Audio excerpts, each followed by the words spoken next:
There we go. Testing, testing. 1, 2, 3. Testing, testing. Everybody hear me in the YouTube chat channel. Let me know if you can hear this coming through. Of course, I was like, why is nothing coming in? Because I had my mic turned off, just in case I was talking to myself and you guys could hear me. Yeah, alright. Good, good, good. Let me go ahead and bring myself over.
Alright, testing, testing. 1, 2, 3.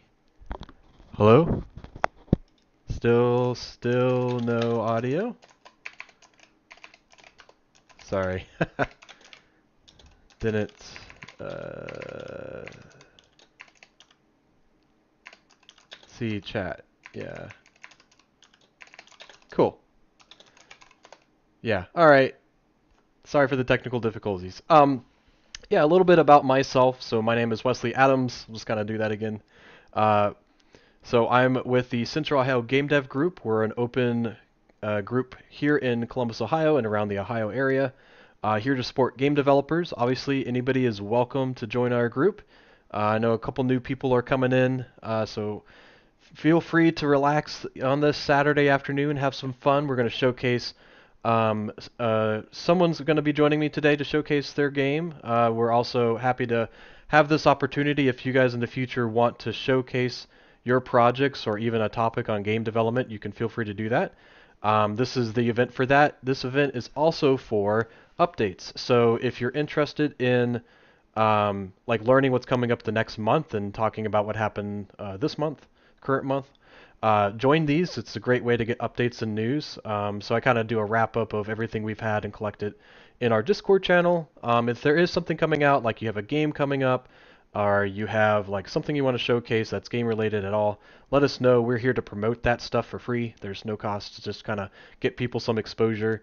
And our goal is to really help you just make games. So this is kind of a thing we've been doing for years. So we've been having a lot of fun doing that. But yeah, if you have any questions, feel free to go to our YouTube channel and to go into our chat and let us know. Let me see if I missed anything while I was not looking at that screen. Just a lot of no audios. Okay, cool. All right, sweet. Now that we got that under wrap, let's kind of go through some of this news. So we are a collection of game developers who want to help each other make games. We collaborate with other groups like CCAD, Columbus State, OSU, and more.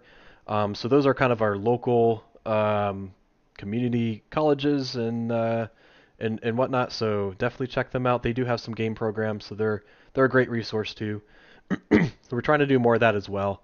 as well as like other groups. There's a lot of different game groups around Ohio. There's the um, Cleveland GameDev group up north. There's Cincinnati on the west side, and those are both great groups. There's a new group popping up in Dayton, so if you're from the Dayton area, I think it's Tech City Gym, Tech Coalition or something like that. It's a meetup group which I can showcase to you guys in the chat later. Um, but feel free to ask any questions you have. I'll try to answer them as I can as I go through. But there's a lot of different places to go, and we're happy to have you part of our group or have you pinpointed to wherever you are. We've collaborated with outside sister cities as well, like Ann Arbor from Michigan, Chicago from Illinois. There's obviously there's Pittsburgh and a lot of other places in Pennsylvania, like Shell Games. So we're happy to kind of point you wherever you need to. So events are all online right now and also in person. So just depending on what we are able to get a venue for, sometimes it's a little bit more difficult to get. We will let you know. Right now, prototype and play is March 8th. I sent a feeler out to our folks at Game Arena, and they are working to get back with us about that site. So we'll see. Sometime in March, I'm planning to do that. So however we can do that, they're usually pretty open, just depending on their tournaments or whatever. Game Arena is actually an esports facility in Columbus, actually near OSU. They've been really great for us, and we usually take like a Friday night from 6 to 9 p.m.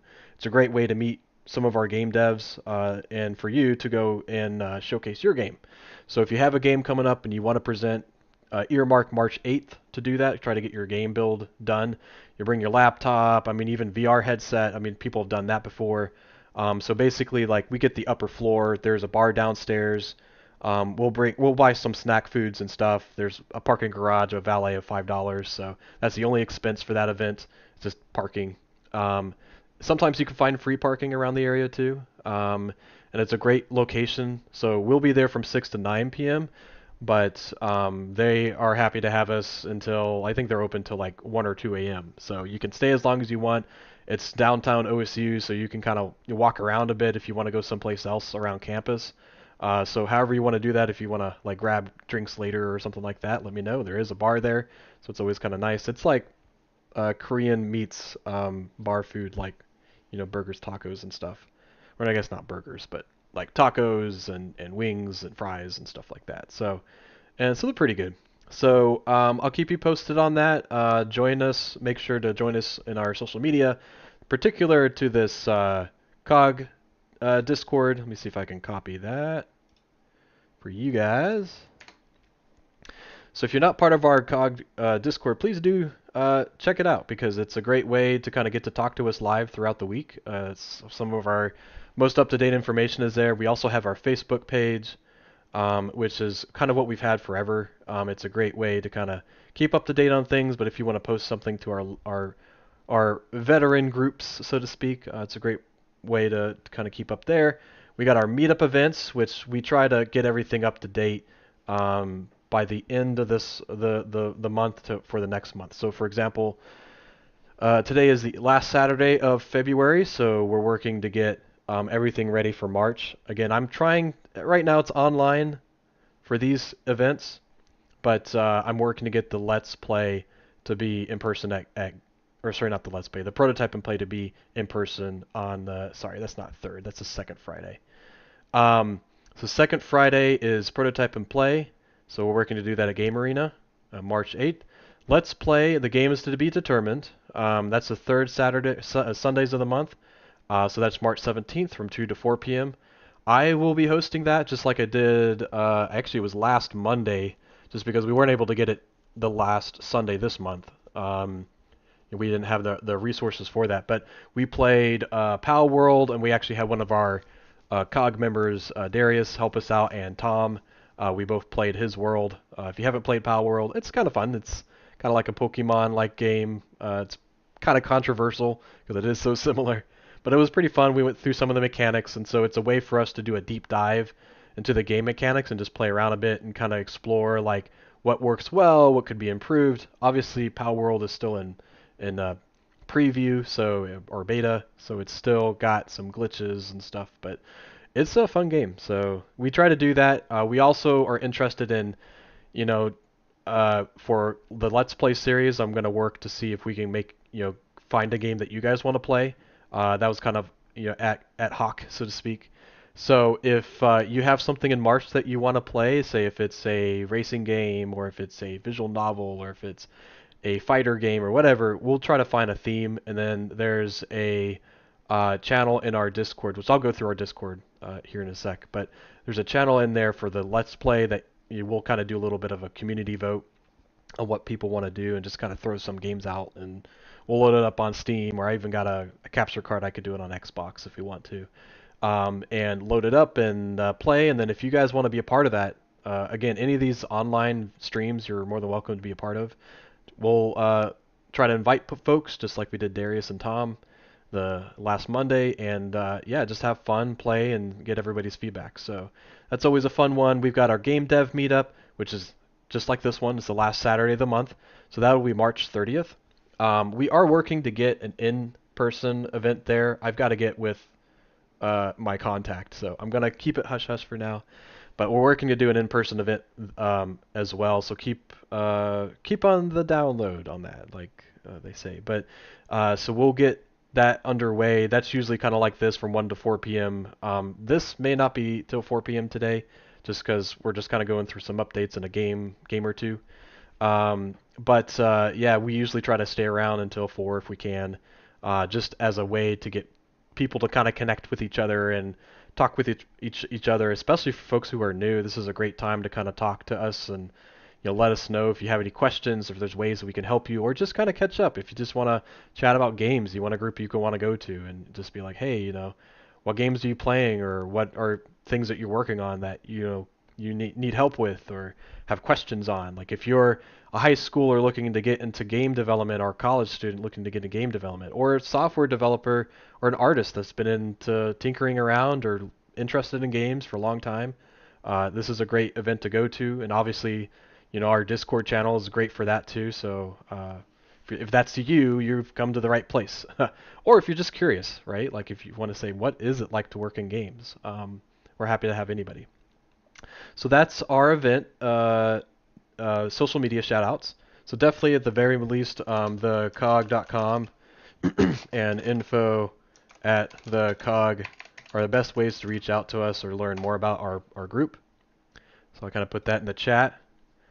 And then we have, and our meetup's been around for a while, so we got 2,200 members or so.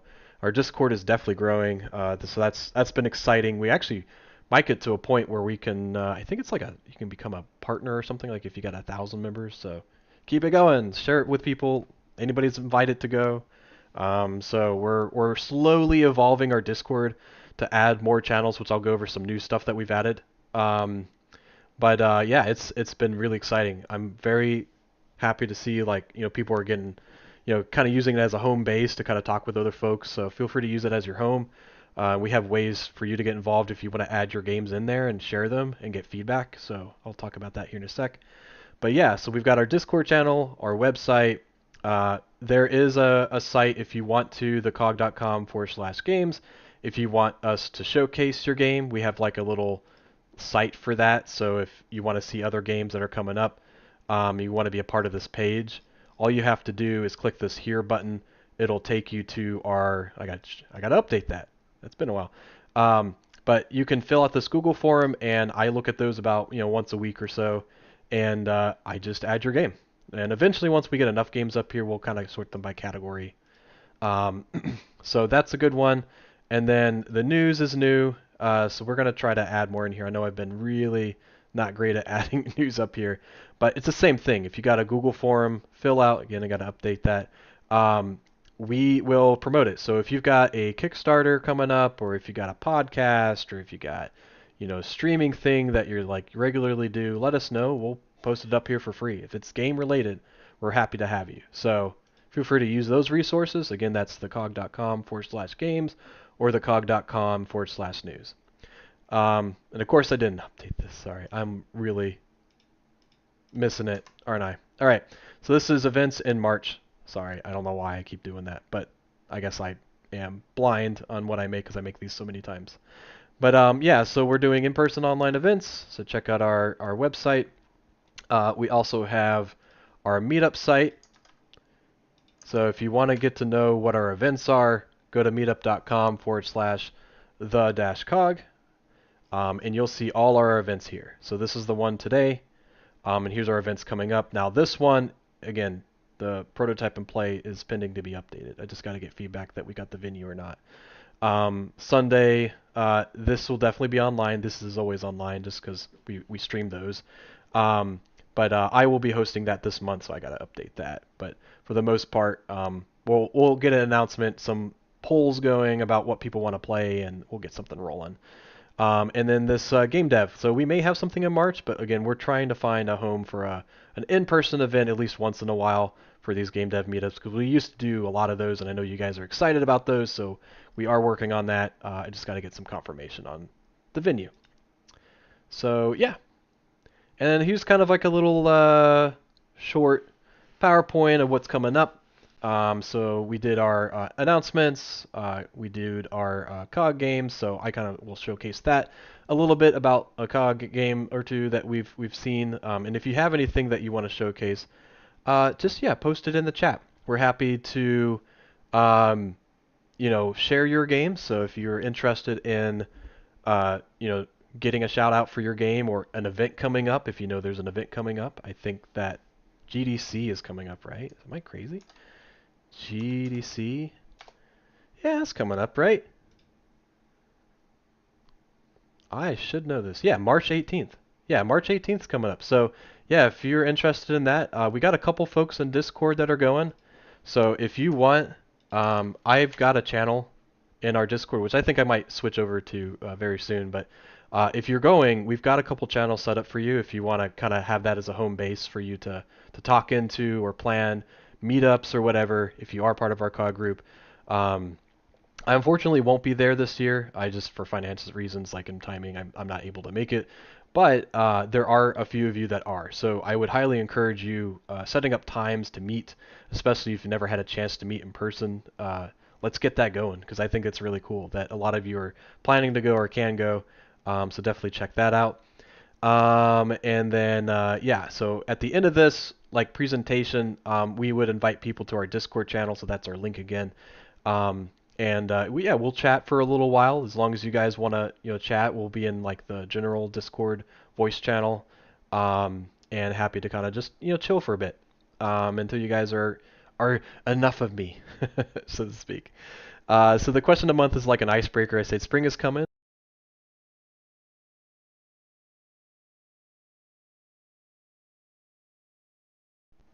Yeah, sometimes my mic doesn't know I'm on and it automatically turns off. Sorry about that. So the question of the month is spring is coming. What nature flowers, Easter games are you playing? Or are there just some new games you're playing? So for me, I was kind of thinking of what was it called? There was a new Steam game that I called like uh, I think it's like Steam Game East World or something like that. Not Eastward. That wasn't it. I don't know. I'll remember it in the chat. So if you want to know what that is, I got it uh, paid for because I was looking at somewhere. But um, if you got a game that you're looking to play, this one was kind of based off of a game that was like not based off of a game, based off of a mechanic that you go explore this beautiful world, um, and you're a painter looking to paint different worlds. So you're kind of exploring and getting, different inspiration points to be able to paint more. So as you explore and talk to people, you get more inspiration. So I thought, oh, that's really cool. That'd be kind of neat. So, yep, we got people playing Baldur's Gate 3, which is awesome. It's a really good game. Nothing flower related that I played, but my memories on social media reminded me of a mobile VR experience I wrote for my niece. Oh, that's cool. And it had flowers in it. Yeah, that's neat. I like that. Cool. All right, so let me go ahead and do a quick showcase of. It's going to be a little bit crunchy, so to speak. and showcase our Discord channel. So um, again, this is going to be a little bit like open, but for the most part, I mean, the nice thing is like, Discord does kind of take out some names, but this is our Discord channel. So, and I got our mods, our presentations, which will be coming in soon. I got our presenter coming in soon. So when you first jump in, you'll be in the where is it? Welcome Start section. So you kind of pop in here. Feel free to go through the README channel. This is a really great way to kind of find like who the mods are, like what events we do. Like I talked about prototype and play and let's play, social media. So if you kind of get lost, definitely go in here. This will give us a lot of really good information. If you need help kind of pinpointing anything, because I know I blasted you with a tons of stuff. Announcements are a great way to figure out like what's coming up. So definitely keep tabs with that. You can subscribe if you like to. And then we do events like this stream. The YouTube video will usually pop up here. And then if you're new, introduce yourself. There's a lot of really cool folks. Yeah. Hey, Thomas. Good to see you. Yeah, post in here because I usually grab stuff from here too on these showcases. And it's a great way to kind of get to know you and maybe help you out if you're an artist looking for other artists. We have ways to help you. If you're a programmer or a student or whatever, it helps us like help you, right? Like it helps us know how to kind of point you in the right direction. We have a new category called making games. So if you're particular to developing games in Unreal or Unity or Godot or other engines, this is a great way to ask for help and just post general information. But our main meat and potatoes is the community category. So when you first enter in, it's a good idea to go to the assign your role and just assign your role just as technical, designer, creative. So you can just hit these emoticons and that'll add you there. And if I see like someone, I'm like, oh, hey, someone has a programmer question, I can ping the technical role, right? And maybe someone can help. So that's really good to go through there. If you just want to chat away, and we're going to work on adding more things in here. I know a lot of you are kind of asking for like particular questions, so I got to get in there and add some more things. And if you have ideas like, what consoles do you play, or what hardware do you have, or what games are you interested in, or really for us, like our questions are, do you want to be pinged about like news? Do you want to be pinged about, job offers or whatever? Like we can do that. So I'm trying to get more of that in here. The general channel is a great way just to talk, so feel free to go through there if you just want to start chatting away. Dev help is not new anymore, but it's a newish thing where you can add a new post and you can say if you have a very particular type of question and you need help on a particular thing, let us know. I've added this new one called Ask the Mods. So if you have questions or suggestions about like our Discord channel, post it here. We really want like feedback. I'm working on trying to get like a survey out there so that you guys can, really give us detailed stuff. But if there's channels or things that you're really looking for, we're going to try our best to add as much as we can. Obviously, we don't want it to be like too confusing. We're trying to keep it pretty simple so that people know where to go. But we did add a couple things because you all were like really asking for like a couple really cool things. So I'll show that here in a bit. But if you have game dev questions or just topics that you want to post, you can obviously add your own tags here. Just kind of grab some of these in here and post away, and we'll have people asking questions. So I've got a couple comments in here. Business talk is new, so if you're looking to start up your own game studio or you have questions about starting up an LLC or saving for taxes or whatever, anything game business related, you can post here. So definitely check this from time to time. When we do our Let's Play, this is where you'll go for, we'll stream our channels here, but when we'll start to ask like questions about, hey, what games do you guys want? We'll post in here, we'll grab that feedback and maybe pick a couple games or a game to play on the Let's Play. There's an art channel. This has been great. You guys have been killing it. This has been awesome. Really cool to post your progress. Love, love, love this stuff. Sound is great too. You've all been doing that. I posted a lo-fi thing from a game called Guinea Pig Parkour. This is a really fun game, a Kickstarter I did, but they did like a lo-fi 4-hour thing with the was it Pomodoro study list where it kind of gives you a break every so often through pings and stuff. So definitely post your music, sound effects, or whatever here. Screenshot Saturdays is a great way to kind of just like showcase your progress as you go. So definitely check that out. If you got things you want to post. Hardware is a new one. So hardware is something you guys have been asking for, and you all have been eating this up. I'm so excited. Thanks, Phil, for suggesting this, and a couple of you suggesting this, because it's been really cool to see the progress of everybody's like just questions and comments. So if you have anything hardware-wise, it's controllers or amazing controllers that you're making, yeah, let us know. We'd love to see it. So that's been great. If you are looking for jobs or want to post that you are someone posting a job, post it in the job and collaboration channel. So feel free to do that. I've had a couple of I think we found someone, but if you're still interested, we had someone looking in the music and audio production, looking for an internship. We had, folks from Shell Games looking for a producer role. So definitely check here from time to time. You may be surprised to see what you have. Someone right now is looking for a WordPress developer. So yeah, you can do that. We're looking for technical folks. So yeah, and yeah, let us know if there's a way that we can help you with this. So we had, how'd you get that Discord skin? Oh, I'm a Nitro member. I have to be with it. Look at all these channels. I can't have that many. Yeah, I've got Nitro stuff, and I can change skins. It's a little expensive. It's like $10 a month. It's well worth for what I do, but it's depending on what your needs are. Where should one start if they don't know if art or programming is right for them? Yeah, that might get into what I'm thinking about. I mean, I would just say if you're starting off, you can just chat in the general channel. Just say, hey, and I would just start making anything. Like it can be, a Tetris game. It can be like a just 3D exploration game with like a pill-shaped, model or something like that. Find out what you want to make. Make it really, really, really, really simple. And I want to stress that. Like make it as simple as possible. Like you want to open a door to a 3D door to a house, right? Maybe you just want to do that. And pick a game engine.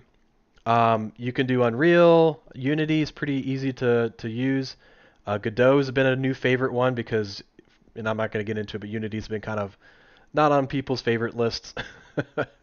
But Unity's pretty easy. Unreal's easy once you get used to some of the mechanics. They're a little bit harder outside of the box when you jump in at first, but it's a really powerful tool. Again, all these are free. And then another one that I like to mention from time to time that's actually free now. What is it? Game Maker Studio. I like Game Maker because they have a code drop based tool. I think this is it. Oh wait. Yeah, is this it?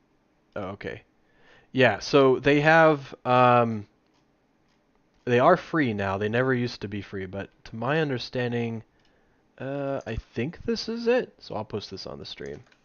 But they have a drop based code system. And it's easier to kind of make mechanical stuff without having to do all the programming. Now, if you want to get into programming, they do have the ability to convert that into code. So then you can start using their Game Maker code library. But yeah, if you're getting into games, one of the best languages to get into is probably C# or C++. C# is for Unity. C++ is for Unreal. Although they both also have other tools that are kind of like your drop-based hierarchies. So if you need to kind of start with that, I would just try to get a feel for like what does it mean to make and publish a game. If you can go into an engine, throw in a couple assets, whether they're textures or they're 3D models that you can grab for free, and then publish the game out to your desktop, whether that's a Mac or PC, and just get to that point and then share it. Like it doesn't have to be much. Get to that point, share it in screenshot Saturdays, get feedback, and get an idea of what you're interested in, then you would kind of move through there. So yeah, that's what I would say. And then we're here to help. Like if you get stuck or whatever, I'm happy to kind of brainstorm some ideas. But yeah, happy to kind of help folks out. So we have, yeah, probably start with Unity or Godot, yeah. If you know programming at least, yeah. And if you find 2D or 3D side scrollers are the easiest, yeah, start with that, yep. I also say that please do not start with a 3D game as your first game. I mean, it depends. They all have their struggles. It's like either 3D is difficult because you might have to start thinking about a 3D modeling program like Blender or something. But there's a lot of free stuff out there, and it's more like what you need to do is very somewhat apparent sometimes. Whereas 2D, you kind of have to fake things, where you have parallaxing backgrounds. Sometimes you have to fight with Z order, which is like the layer to which is closest to the camera. So it has its own difficulties. So it depends. I mean, I would say your biggest thing is just get started. Just make anything, and if you get stuck, come back to us and let's try to help hash things out. And we'll tell you like, oh wow, you're trying to make as your first game an RTS MMORPG game. Yeah, probably don't start with that. It's a lot of design mechanics. But yeah, like if you just want to do a side scroller game, yeah, try that out. See if you can jump around a couple of blocks and go through a portal or something like that at the end. Make something super simple. Yeah, so let's keep moving on. Share your games is a great one. So I see you folks like updating this. We want more. We want more. So this is kind of like the cog.com/games, which I need to update some of those. But if you have a game that you want to showcase, and I've seen a couple of you, feel free to add them here. And you can, again, it's a forum thread, so you can add a new post. And as you're developing the game, you're more than welcome to add if you have a Discord channel or a website or Steam page, to add your information here. So if I was like looking at Mole Maiden, they have updates that they're showcasing from time to time. They have their website, and they just update, and it's cool. Like, and then the stuff that's newest shows at the top. So if you update more, it'll be popped up there. So definitely update and showcase and have a lot of fun there. If you have any kind of promotions, we encourage game development as much as possible, but if you have something like an event coming up or you want to promote your game or whatever, put it in shameless plugs. Then there's random for random stuff. Resources is a newish one too. So if you have a resource that you think people would find useful, like I keep forgetting how to set up a first-person shooter or something, like post it here. And then people can kind of use that as a resource. A lot of really good stuff there. And then this new one. For those of you going to GDC, we made a new external events page. So if you need to chat in here, for all use GDCers, chat here. And then you can also chat in these voice channels. So these voice channels are for you. We have a new external events one. You can always hit this open chat channel if you want to chat in here on the left side. So feel free to use that. And then if you ever want to talk to folks, so if you're really stuck on a question, you can pop in one of these channels and have fun. We may not even need a lot of these as a music channel. Yeah, I feel like some of these are. You guys don't even see the test channel. That's just for me. But feel free to use these as you need to. It's a great way to kind of showcase stuff. Game Jam shares are great. I know Tony, or one of our mods, showcased that he was working with the Square Group on a game called Peak Peak. That sounds really neat. So definitely check that out. We had our Game Jam February, into January, early February. We had our GDEX Game Jam in December, and I didn't post our GameDev or Global Game Jam, but that's another one I'll showcase here in a sec. And then Game Time. So if you guys ever want to play anything like Lethal Company or Power World, like let us know, and then we'd be happy to kind of make a thing. So if you're like, hey guys, I'm jumping into VR chat, like post in here, and maybe we can get a group going. And then I always love pets. Pets are always fun. So if you got a pet, so please let us know, because I love seeing pictures of pets. So that's kind of the skinny. There's more stuff down here, but I'm not going to waste your time. There's prototype and play.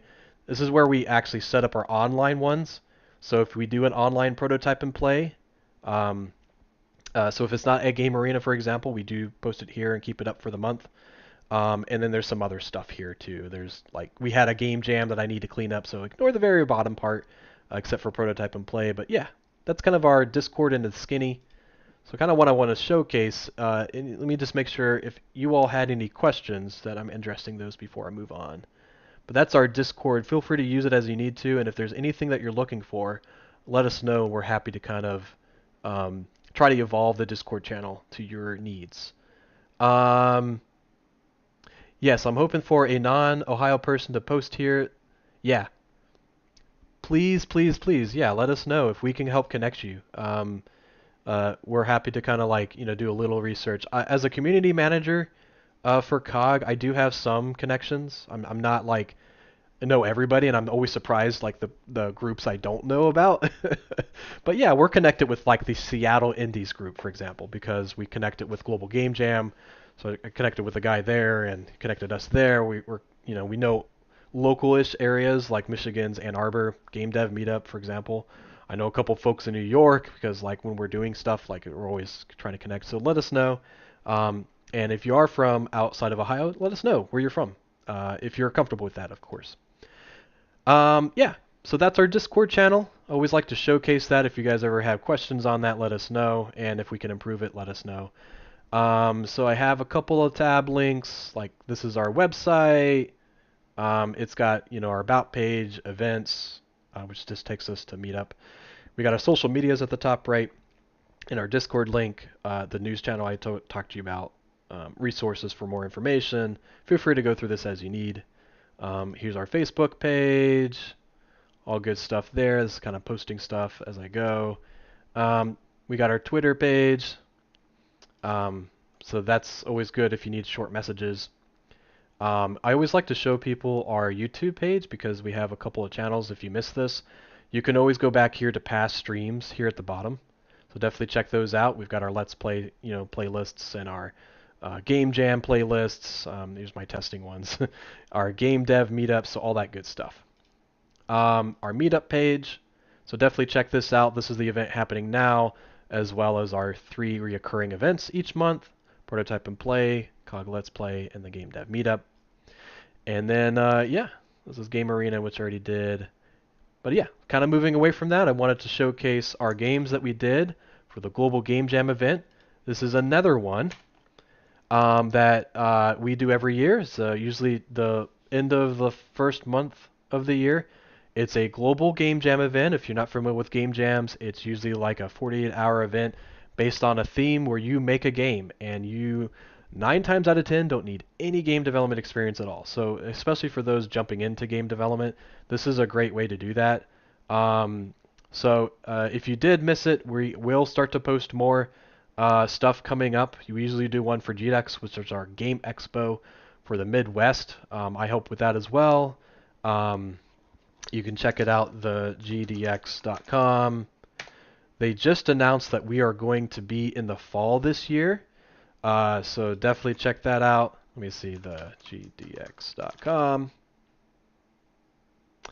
Yeah, October 25th through the 27th. So we are at the Greater Columbus Convention Center. This is a great way to kind of showcase your game, as well as go to different talks about game development and play just a lot of cool retro games. And we usually do tournaments with Game Arena there, so it's a lot of fun. So definitely check that out. And usually about 2 weeks before this, we do a GDEX Game Jam. So I help to host that as well. So that's a lot of fun. So that's kind of like what this this Global Game Jam's like. There's also Ludum Dare. Ludum Dare, they do it like I think 3 times a year. You can do online. Ludum Dare. And we'll try to post other ones too. There's a ton of them. But if you really want to do a game jam, and I will get through these messages, I promise. If you do want to get to a game jam, I would probably just go to itch.io, because we usually host that there, and they have tons and tons of game jams. So if you really want to get into that space, that's a great way. They always have a game jam. Just do one of those. That's what Tony did with the game jam I posted in Discord, as they worked with one of our guys. So you have I hope it's okay. Curious about Chicago and New York groups. Yeah, there's a Chicago Game Dev group. There is one of the guys that actually goes to GDEX. Yeah, it's easy to find. It's easy to find. There's a couple of them. There's actually we're trying to do. I mean, this is like one of the ones. There's a couple of them. Yeah, they're a great group. We had one of our speakers that comes to GDEX is actually part of the Chicago game group. So definitely check them out. New York, I have to get back with you about. I'm not as familiar. I know a couple through GDEX, but let me get back with you. Feel free to, oh yeah, that's you, Turts, views and reviews. Yeah, just ping me, John, and we can talk more. There's usually room for sound designers, audio guys, and game jams. Oh yes, yeah. And actually, we do get more sound designers than we anticipate sometimes. But usually, what happens is I encourage folks, if they're doing a game jam for audio, whether it's voiceover, sound effects, music, or whatever, we need those, right? We definitely need those. Sometimes what happens is they're not needed up front, but you're more than we encourage you to be part of a game jam team where you can kind of help brainstorm some of the mechanics, help to create some of the ideas, and then as they need sound effects, as they need music, you can make that for them. And then usually what happens is if you get to a point where like, okay, maybe I'm not able to do a lot with this game with my team right now, we would encourage you to float to other teams. We usually call those floater skills when we start to do game jams. And what that does is you can be like, hey, so and so, if you need a musician or whatever, or we just open it up to the game jam group community that's doing the game jam that weekend or whatever, and we say, hey, here's a couple of musicians, sound artists, and if you need someone, let us know. Like they're here to help with music or they're here to help with sound effects. That's usually what I would say, and then you can jump from team to team to support those. And obviously you want to have a home base, so to speak, a home team that you're working with. Make sure they have what they need, but then if you have extra time, which sometimes tends to happen with audio folks, you can then make music for other people, and we've seen that a lot. And it's kind of great because then you get your credit on multiple different games, which is great, right? So that's usually how that rolls. That's what I would encourage the workflow. But like, yeah, we normally do, yeah. And anybody, if you don't even have any experience at all, you can be a game designer, right? So you help to create things, and maybe you learn something new, right? Maybe you learn how to program a little, or you learn how to make art, or maybe you do audio, right? It's all up to you. It's what's great about game jams. This is a great way to meet people in games as well as learn something new. And you can kind of tackle it however you want. It's usually based on a theme. This year, it was based on Make Me Laugh for this global game jam. So definitely check that out too. Exhibitor applications for GDEX are up? Yes. Yes, they are. So definitely check that out. Let me see if I can... did I have that up? Yep. So I have to kind of... I've been not great about this, but if you go to exhibitors... I guess it's exhibitors store? Let's see. Oh, if you see this page, please route. Yeah, I'm not supposed to see this page. They should be. I think what we're doing, yeah, it's. I have to get back with you about this. I'm not as familiar with exactly how this process is done, but this is kind of like the show floor. So if you're familiar with GDEX, we're actually going to be I think it's Hall Exhibit D. So this is actually a really nice spot because we're going to be closest to the Gooddale Street and High Street. So it'll be really easy to load and unload. So I think we were here like a couple years ago, but we kind of moved into this bigger space. We have a lot more tables. So yeah, so we're slowly vetting this. So it looks like the application page is still unavailable. But if you have questions, what I would say, just reach out to me directly, and I'll send you over to our folks at GDEX. So if you have questions about like exhibitor applications, I try to get on top of that stuff, but unfortunately right now I'm not as involved at this part of the year with GDEX, so I'm not as familiar. But let me know, and I will answer your questions. I've been behind applying. Winter's been busy. Yeah, it's good. Yeah, just let us know. We're trying a couple new things this year. We try to do a couple new things again. Like we're moving back into fall because a lot of feedback we had was you all very interested in getting back into that time period. So we're trying that again. We're always trying something new, just something to make something a little bit better experience for you all. So cool. So we've got that. Yeah, I wanted to showcase one of these games just real quick, just so you guys get an idea of it. We're working on trying to get an event with the Columbus College of Art and Design is actually where we did the game jam. So that's actually my alma mater. Hey. So that's where I went, got my BFA in animation or whatever. So that was really exciting. We had artists and programmers from COGG get together and make games. So one of the games I want to showcase is Giggle Foundry. So this was a lot of fun. So you play as a comedian wandering around Jollywood Boulevard trying to gather a following. Test out your joking abilities as you face tough crowds and humorless masses. So they had a lot of really great CCAD students and other collaborators. So I want to showcase, let's see if that works for the stream. And I might need a sec as it's kind of loading. But yeah, so this was a great game. This was made in Unreal. Had a lot of really good artists. Some of them were, in variation, different skill sets, and had a lot of fun. That's them in the background. So again, what we're going to try to do is do a showcase of all these games at CCAD again, but I got to work with Liz from there and see what time frame works. So I'll keep you posted about that. That might be another month we have in March, but I got to keep tabs on that. So looks like it's up. Let me go ahead and see if I can get that going and turn off my white background. And let me know if you guys can hear music.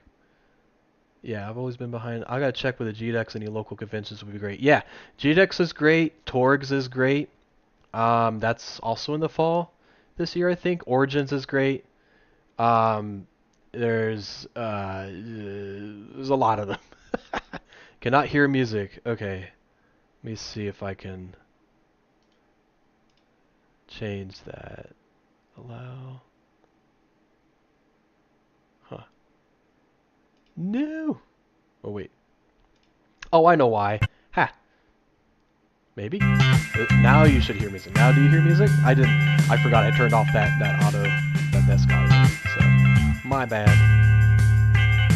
So now you should be able to hear it. Let me know if you can't. So I'm gonna go ahead and play a little bit of this. So again, here's the credits. We got project lead, designers, 3D artists. There's no audio. There's no music here. But yeah, it was fun. So let's go ahead and play.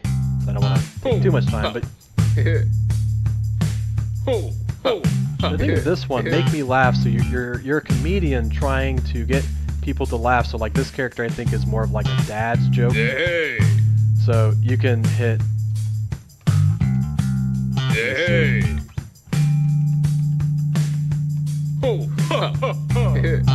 So he likes the dad joke. So I think these icons represent different dads. So this blue one's like a dad joke, death joke, so like bad humor, like poor humor. There's poop jokes, and I forget what this one is. But, and this one, let me see if I can.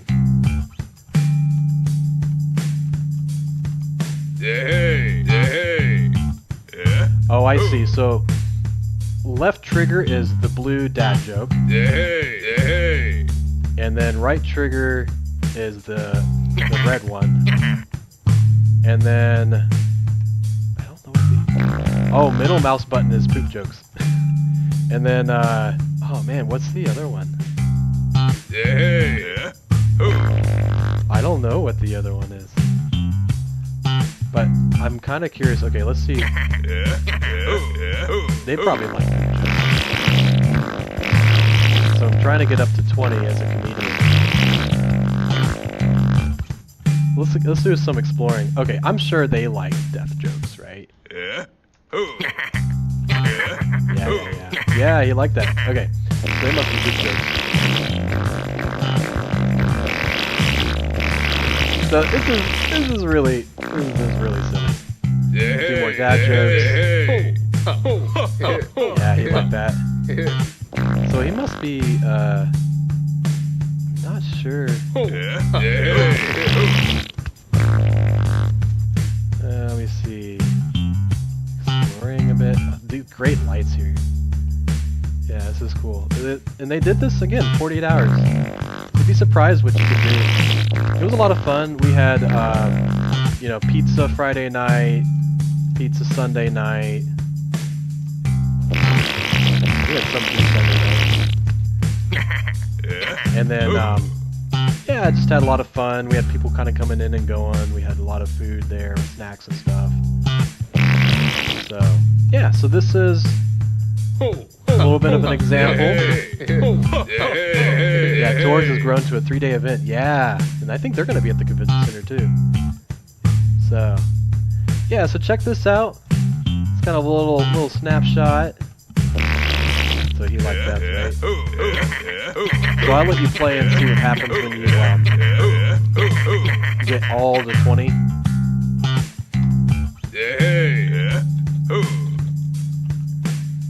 But yeah, so this is Google Foundry, so I'm going to go ahead and close that up. But yeah, check that out if you want to, if you want to finish that game.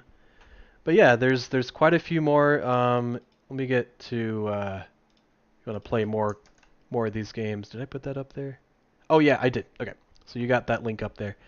But yeah, so this was our CCAD, Columbus College of Art and Design, and Central Ohio Game Dev Group, us, the COGG, Global Game Jam Games. Excuse me. And there's tons up here, so definitely check them out. They're really fun.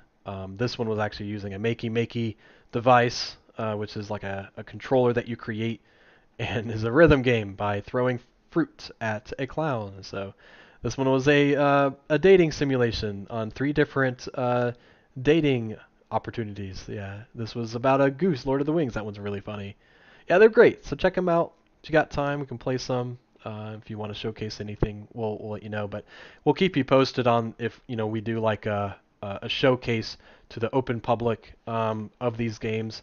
And again, I'm working with CCAD to try to set that up and see how that goes. But it should be a lot of fun. We'll keep you posted on that. But yeah, I think that's what I've got today. Oh, there is a new one coming out. I saw this. I forget who it was. One of our Discord members has a new game, Cozy Room Decorator. This is coming out March 18th, so if you're interested in playing an up-and-coming game, check them out. I hope to get them on the stream. I've just been really bad at reaching out to folks. So there's that. I'm always looking at different artists. So this is Rob Kesher. He's from Ohio. So yeah, I'd just like to do little shout-outs for folks. Definitely check them out. Have a lot of fun there. But I think that's all I got for today. So I think without further ado, I'm going to go ahead and switch over. Let me chat with my presenter and see if I can get them rocking and rolling. So hold tight while I get things ready.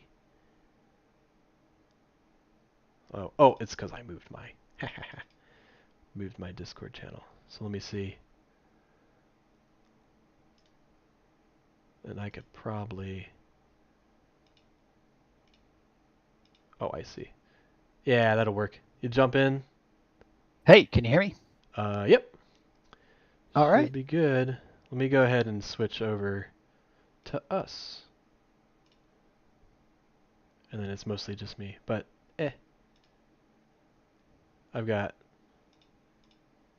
that going. There we go. All right, cool. Welcome, Nuclear Attack Wombat. The most dangerous type of wombat. Yes. So, yeah, let me get my stuff back in. But yeah, so we've got of course, thanks Discord. Thank you. Sometimes when I move stuff around, it just doesn't want to behave. Okay, cool. This is our presenter today, so I'll let you kind of do a little spiel about who you are, what your game is about, and give you a chance to kind of like showcase your updates on your game that you've been working on, Nemesis Star, which is actually interesting too, right? It's was like a game jam game, right? But yes, I'll let you take over. All right, so my name's Brian. I am a software developer as my job and as my hobby. Maybe unwise, but here we are. Love it. Been interested in video games for quite a while.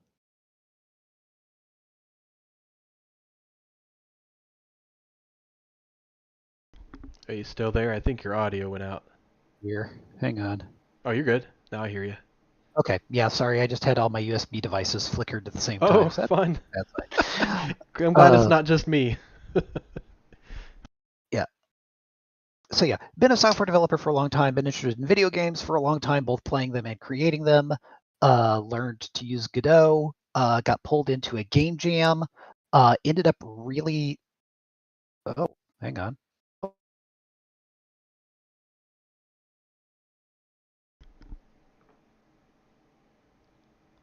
Hey, it went out again. That's how it be sometimes. Yeah, technical difficulties. Sorry. You're Can you good. testing? 1, 2, 3. I hear you. Okay, cool. Sorry. So back on topic. Nemesis Star started as a game jam game. I really enjoyed the concept of it, so I decided to take it further.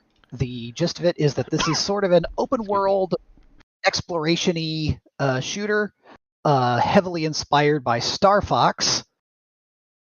So you've got your little space fighter. You are on a planet. The planet is terrible. It has radiation storms. It has roving bands of autonomous war machines. You'd really like to be anywhere else. There's other stuff going on. There is a plot. There's going to be a story, but that's the main focus of the game. You explore. You find upgrades. You build a better ship, and you shoot everything that moves, because everything that moves is trying to shoot you. I love it. So, hopefully without further ado, I'm going to share screen.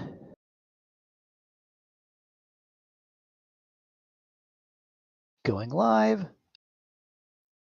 And we'll jump right into my current test scene so I can show off what I've been doing. So, here we are. Got your little fighter.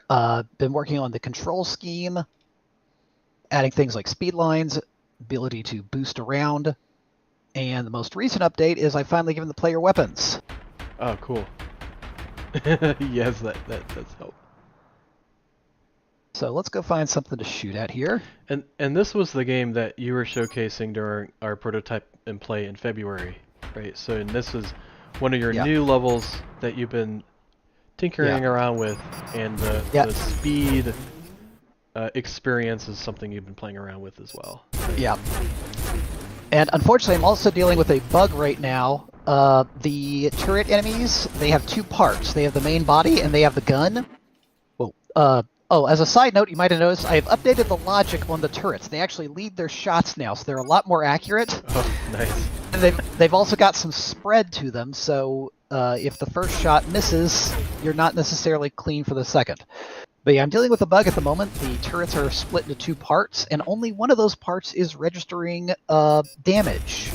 So if depending on how it takes the hit, you can be bombarding it, and it will be invincible. Like that guy is right now for some reason. Ow. Yeah, this is a lot more than what we had earlier this month. There, that guy finally exploded. So yeah. But yeah, that's the fun part of game development. You have a thing that's like, oh, this is working fine. 5 minutes before the demo, this isn't working anymore. That is game dev, though. I mean, it's like you have something working for a long time, and then you change one thing. It's like, oh well, that's all broken now. But yeah, I love the there we go. you've had. Yeah, I've also made the enemy shots much larger, much more obvious. One of the problems I was having is that these shots weren't really visible until they got close. Now they're pretty much visible from the moment they are fired. That's also given me an excuse to give them a larger hitbox. So again, they have an easier time. Explode already, darn you.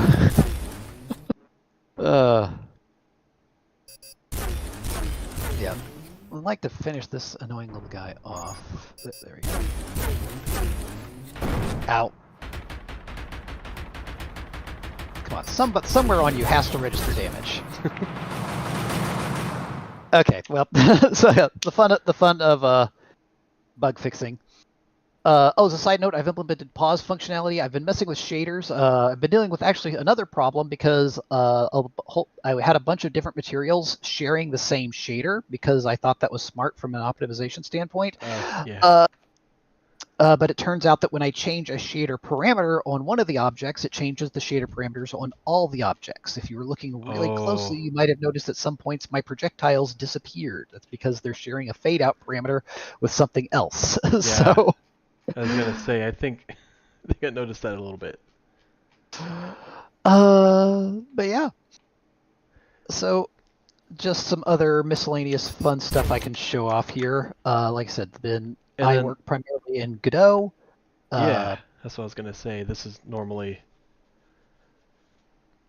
The like if you're weapons I've been interested in what Godot is, this is the a project to kind of get an example to. And you're doing it in 3D, which you were joking around like, don't start in 3D. Yeah, the But main reason I did that is because I've been doing on the side 3D modeling, so I have a lot of experience in Blender. I've recently learned how to use plasticity, which is oh, cool. excellent. So and for me personally, it is actually a lot faster to create a 3D model than it is to create a sprite sheet. Yeah. And since I'm doing all my own art and everything, that was a big consideration. That being said, I'm pretty sure that I have lost all the efficiency benefits I could possibly have had by fighting with the math. Yeah. That there is just no way to make a 3D game without getting really, really, really deep into vector math and quaternions and Yeah. like right now, the turrets, they have a complicated calculation system to just to lead the target, because just firing directly at the player guaranteed a miss unless the player was flying directly at the turret. Oh, wow. And for reasons I do not understand, I have had to lie to the target lead calculation function and tell it that everything is moving at half the speed it's actually moving. Otherwise, it puts too much lead. You know, you bring up a good point because I've been there too, especially like when it comes to like, I mean, I'm not necessarily a programmer, but as I like to say, I can be dangerous when I need to be. But when you're learning, in even understanding your system, I mean, you want to know everything, right? But it's just sometimes it doesn't happen that way, and sometimes you need to have a quick fix to get things through. Because a lot of times, the first thing you're creating is like your prototype, right? So you really need that prototype behaving the way you want it to. So sometimes you might have to bandage a couple things up. Now you don't want to go down that hole too far because then there's a lot to fix. But if it helps you get to where you need to be initially, then you can kind of earmark that as a fix for later. But yeah, I'd be interested to hear what people say. But like my thought is when you're making a game, especially like a game jam game, or you're starting up your new game, or you're adding a new feature to your game, like some of these quick fixes are kind of necessary because you really just need to see if the design works. If you're going to go down that avenue and you really want to know how that experience feels, is that really performing the way you want to? If you want to see how that works, then a quick fix is fine. Um, and so I kind of would argue that you kind of want to allow yourself to explore a little bit and do these quick fixes, even if you're not really sure if it's the right way to do it or the best way or the optimal way, because that's Yep. another rabbit hole that can prevent you from getting into that design that you want for your game. Yeah, and And that's one of the yeah, things where, like I said, if you're not sure where to get started in games, I would strongly encourage participating in a game jam, because having a short deadline has a remarkable focusing effect. Before I actually started developing games, I would create these design documents, and I've got, like, back on my Google Drive, I've probably got like hundreds of pages of ideas for world generation and enemy AI and player systems and terrain concepts and game concepts and storylines and everything. And none of that was anywhere near as useful as just sitting down at setting aside a weekend to just code like mad, throw everything at the screen to see what worked, strip out anything that would take too long to implement, and just act act like your life depended on getting a working prototype by Sunday evening. Uh, it was a remarkable experience, and it's something that has really helped me focus, and it helps you prioritize, and it helps you learn, because you'll try to do something like even something basic, like I need this character to move forward when I press the W key. yeah, That will teach you. You will have to learn how to handle your game development engine's input system. You will have to learn how to draw something on the screen. You will have to learn how to set up a camera. You will have to learn how to make the camera follow the player. And it breaks everything down from one giant task of make your dream video game down to a series of simple, manageable tasks that you can actually finish in the course of an afternoon. Yeah.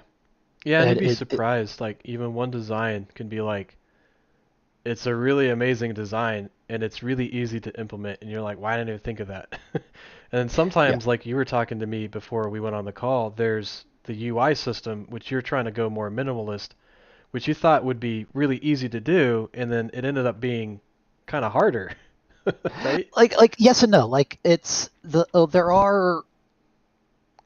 there are a lot of design decisions that have kind of been forced on me by time constraints, ability constraints, and so on. Like, yeah, this I could try doing detailed textures on all of my models, but that would make that would exponentially increase the amount of time it takes to create a model. So instead, I'm doing this Star Foxy-ish flat colors Yeah. where everything, and it kind of accidentally stumbled into an art style that I actually really like. I actually really like the way this has turned out. Yeah. And I probably would not have done that if not for the time constraints. The fact of, okay, I have to get this out quickly. What's the quickest thing I can do that doesn't look like garbage? Yeah, I think that's some of the struggles. Like I said, I was playing some Sega games at my friend's place last night. They had hardware limitations. I mean, nowadays it's like almost Yeah, anything is open to your imagination. I mean, if you got the time yeah, and resources to do it. yeah. But This is a little off topic, but I still think my favorite thing was when it was pointed out to me that in the very first Mario game, the texture for the clouds and the texture for the shrubs was identical. oh yeah. They just had a flat, like a single bit flag on whether to color that thing green or white.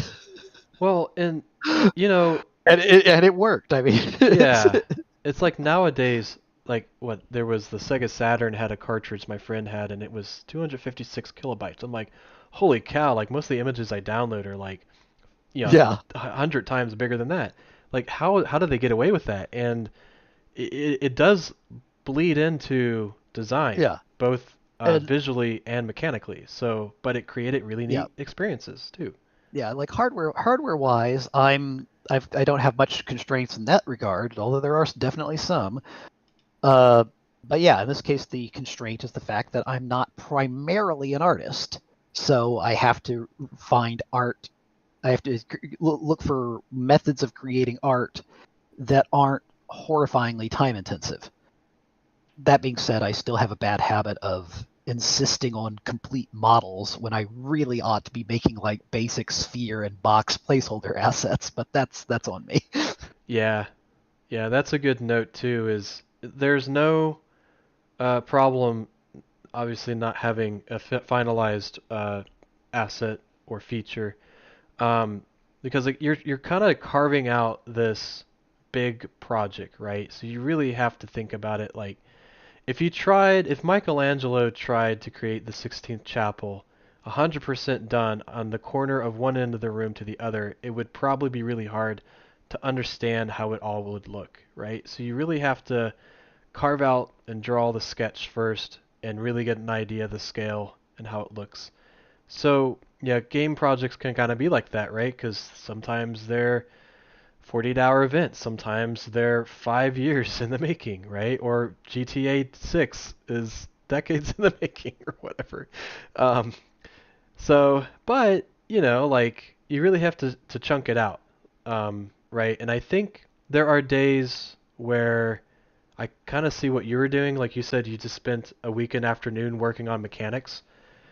And then some days it's that and it's just the grind of getting things Yeah, laid out. And then the other days it maybe is just modeling a yeah, ship or something.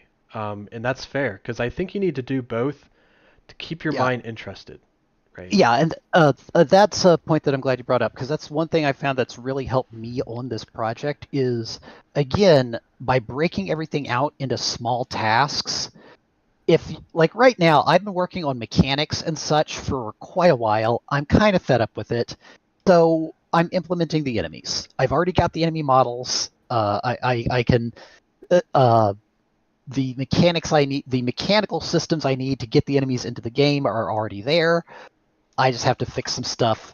So yeah, I'm working like I'm working at adding this little guy. This little guy is has a special place in my heart. This is actually the first enemy that was ever in the game back when it was in game jam mode. I have since changed so many different systems that this guy, poor little guy, was completely broken.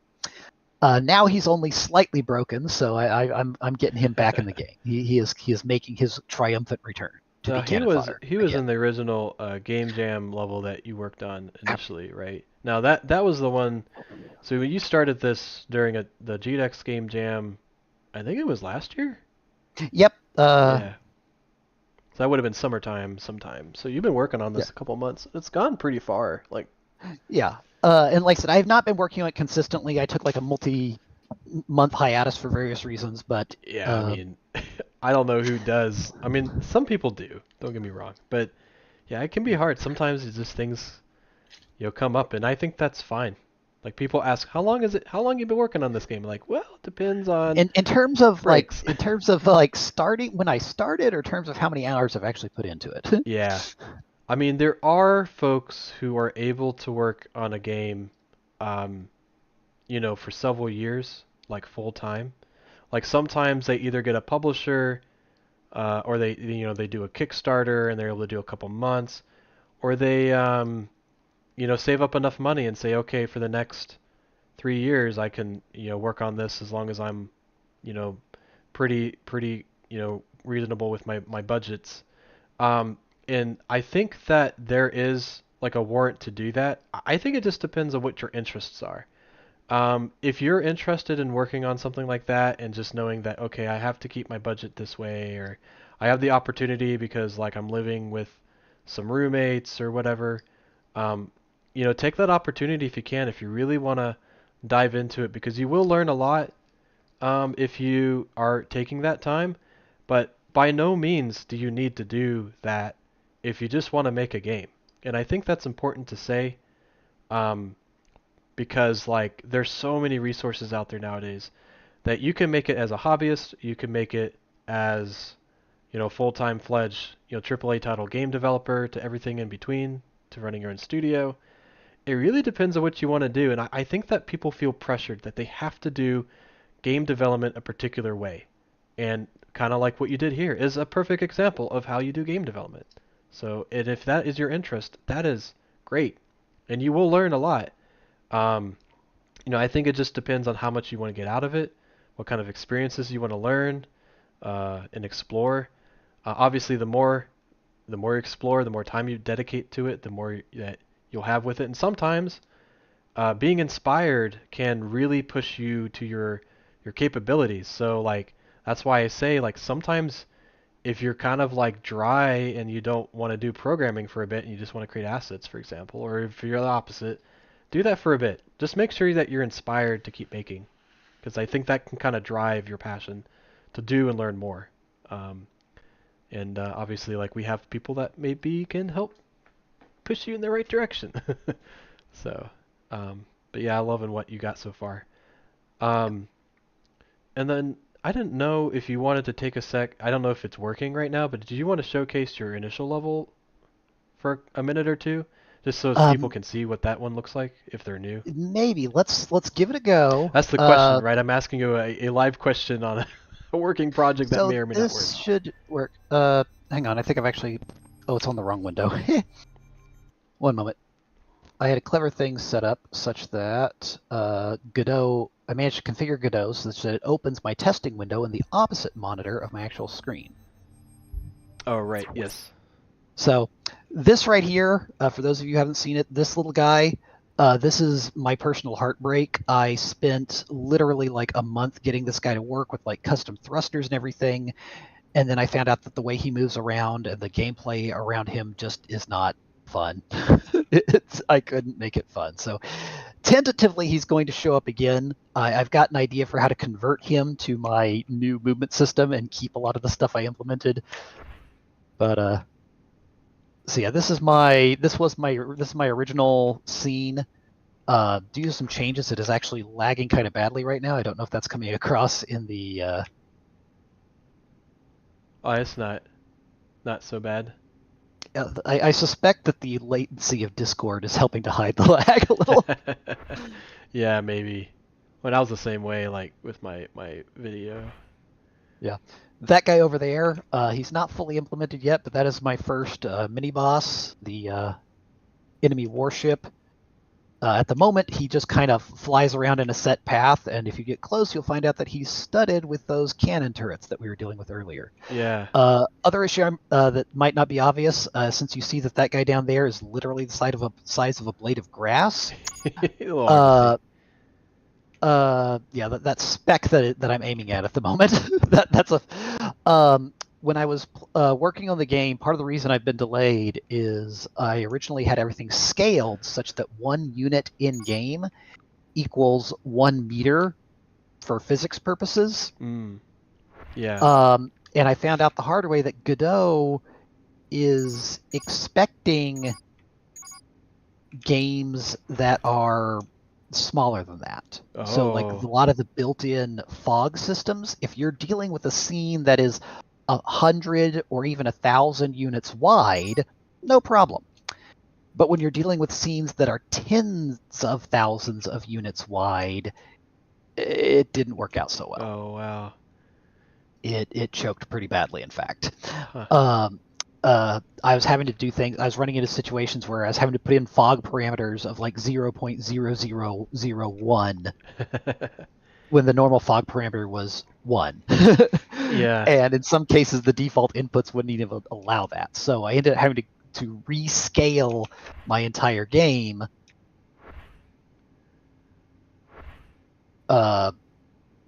to make everything a tenth of the size it was originally. And there's some stuff that's still broken as a result of that. But it's allowed me to actually use a lot of the built-in systems without having to do crazy custom work. Yeah, and that's where, like I was talking about before, is you can really get focused in on one particular thing and go down that rabbit hole and realize, like, later when you're fixing these bigger things that they don't even really matter as much as priority. And so that's why I kind of like, you gotta paint with that broad stroke at first to make sure that you're not missing something critical. Because like this, like you scaled everything down, but then if you had a bunch of stuff you were working on, say the turret, and by scaling it down you had to redo all that stuff anyways, why spend the time making that turret as amazing as possible if then you realize that you have to scale things down like this? I guess that's my 2 cents, is try to think about those things. I mean, it's not like a end-all be-all solution, but yeah, and that's a skill that I need to develop. Is I need to get lots better at prototyping things, because like I said, this guy here, he's gorgeous. I love him, but I could have tested that movement system with just a box. Yeah. Yeah, I mean, and that's easy to do. I mean, it's like, it's a mix. I mean, at the end of the day, especially if you're not like trying to make a game that needs to be done in, say, 6 months or something like that, or a year, then you can kind of do it however you want. Yeah, and again, that is kind of the benefit. Again, I know I've been like beating a dead horse here, but that is really the benefit of doing game jams. Having that time constraint. It's like, hey, I've got an awesome system that'll take me a week to implement. That's great, but the whole game's got to be done in 3 days. So placeholder. It does get you thinking about more like, okay, I know I want to do this, this, and this, but I really only have, I mean, at the end, like I only really have 6 hours. Like, what do I need to wrap this up with? And then that's when you start to be like, okay, then to really get it published and on the Global Game Jam site, for example, I need to get this done. So then it takes everything else that you want to polish up with, at the back burner. So, yeah, and that's kind of the way you want to think about it. I know it sounds hard because you're like, oh man, I really need this. But once you get that core foundation done, then the polishing can get there. And I always tell folks, it's funny, you see all these awesome game jams or people do demos, and they get them released sometimes as a kind of fairly polished thing. They call that like a vertical slice, where it's kind of like a piece of pie of your game, like exactly how it should feel in this part of the game. But getting the rest of that game done is almost like 80% more work, at least. When you're talking about polishing mechanics, updating graphics, getting systems ready, and that's not even to say about marketing your game and getting your fan base out there. And that's not to kind of like make people feel like, oh man, games are too hard. I mean, it is part of it, but it's also like, don't let it stress you out, because like if you really enjoy what you're working on and you keep moving through that, you will get to a point where you're like, okay, like I can figure this part out and I can break it up into systems. I like these guys. Yeah, these are my favorite enemy creation. Like I said, they're a bit more complicated than the others, so I haven't fully implemented them yet. But yeah. I'm looking forward to getting these guys to the point where they do more than just fly around and circle you menacingly. Yeah, I like that. They kind of remind me of like flying fish or something. Yeah, they do have a little bit of a fish-like shape to them. Yeah, they're cool. In game, I'm referring to them as dragonflies because they've got the four sets. They've got the double set of wings. Yeah, that's cool. Sweet. So what's your next steps? What are you planning on chunking out the next month or whatever? Okay, or so what I've got the basic systems that I care about. I just need to implement a few things like getting a proper player shoot down game over state, fixing some bugs with collision detection with the weapons. There's some problems with weapons going through terrain, weapons not registering damage when they hit an enemy. Once I get that fixed, next step is to really try and get a complete playable main gameplay loop. So something where the user, you can fire up the game and actually play around with it a bit, have different enemies to encounter, that kind of thing. So like I said, fix the bugs that I found while prepping for today. Get the twin rotor enemy working, get the dragonfly enemy working. So then between that and the cannon turrets, I've got 3 different enemy types with different behaviors that I can play with. That'll be enough for me to start blocking out actual zones and see what it's like to kind of move around the world, encounter enemies, and fight them. And that, I think, will inform my next steps from there, because that'll let me see what the game has that's going good for it, what it's missing and where it needs improvement, that sort of thing. Yeah. Yeah, I think that's great, because I know like one of the neat things in this that I find would be cool to see is the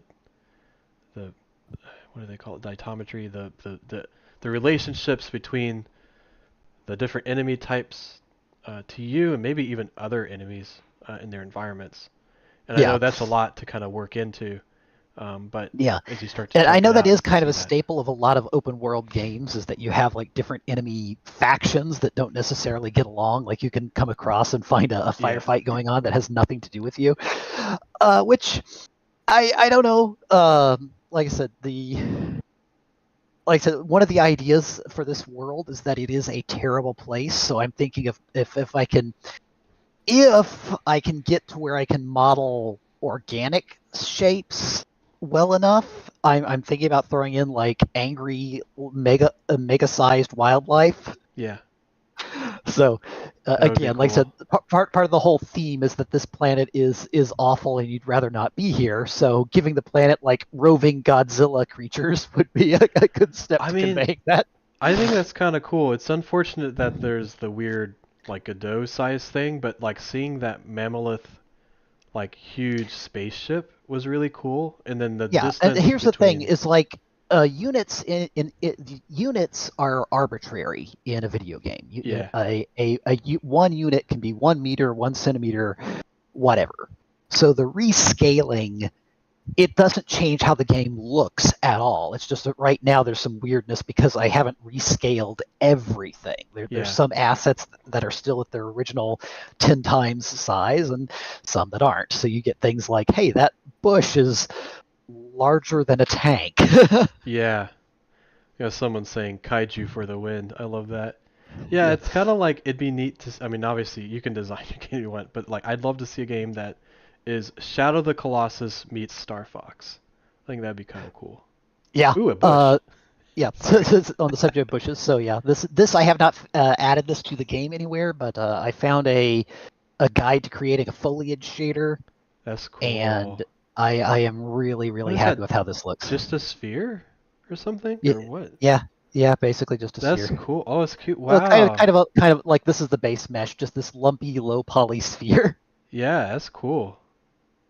That's So, impressive. Yeah, that's mostly shaders are really neat because yeah, you can, if you know what you're doing, you can make some really cool stuff without like having to create. Like if I needed to animate that, I wouldn't know how to. I'd have to yeah, create like a texture and then, you yeah. know, make Which I a wouldn't recommend plane. if you're new to video games. I wouldn't recommend getting started with shaders. Yeah, But if you are having trouble making your game visually pop, learn shaders. yeah, It is the best thing you can do visually. yeah. It's one of those things that there's a bit to learn to get to the point where you can actually use it as a usable project and you can go down that hole pretty deep. But Yeah, it's one of those things that's probably best saved for later as you start to learn game development. And then like yeah, just find the cheapest, easiest way to do it, where it's like you're drawing something in MS Paint or something or whatever, and you just throw it in there or GIMP or whatever you guys like to use nowadays, and get it to a point where even if it's a prototype, like get it in there and see how you can get it to work. So yeah, yeah, that's cool. Um, I can't wait to see more. This is really cool stuff. And I know that you've been doing a lot of prototype and plays, so we'll keep you posted. But I went ahead and posted. You have a demo that people can play on your page, but then there's the big one is yeah, you've got your spot in our Discord channel that you can yeah. post updates if you The want. itch demo is highly questionable at this point. I have Yeah, not updated it in since the game jam, really. right. So, Yeah, but it gives an uh, idea if people want to play um, the so movements and yeah, stuff. but yeah,